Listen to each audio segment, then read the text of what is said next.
আসসালামু আলাইকুম। আপনারা যারা নতুন সৌদিতে আসতে চান বাংলাদেশ থেকে, তাদের কাছে আমার একটা অনুরোধ থাকবে, আপনারা কোনো না কোনো কাজ শিখে তারপরে সৌদিতে আসুন।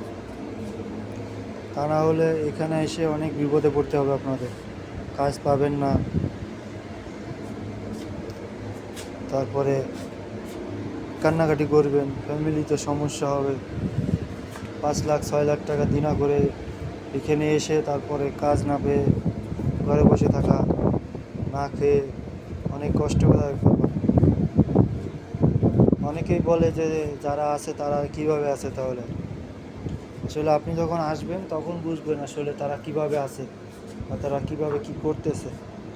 এই কারণে আমি সবাইকে অনুরোধ করব, যারা নতুন সৌদিতে আসতে চান তারা কোনো না কোনো কাজ শিখে তারপরে আসবেন।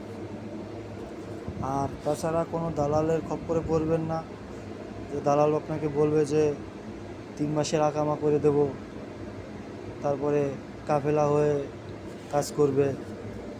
আসলে এরকম 3 মাসের আকামা বলে কোনো কিছুই হয় না।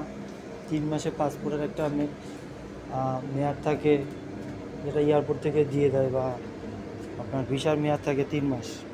তো এই ধরনের ভিসায় আসবেন না, ভালো এজেন্সি দেখে শুনে যাচাই বাছাই করার মাধ্যমে আসবেন এবং অবশ্যই কাজ শিখে আসবেন। আর এখানে আসার পর কী কী কাজের চাহিদা বেশি, এটা পরবর্তী ভিডিওতে জানিয়ে দেবো। অবশ্যই কমেন্ট করবেন যদি জানতে চান, তাহলে অবশ্যই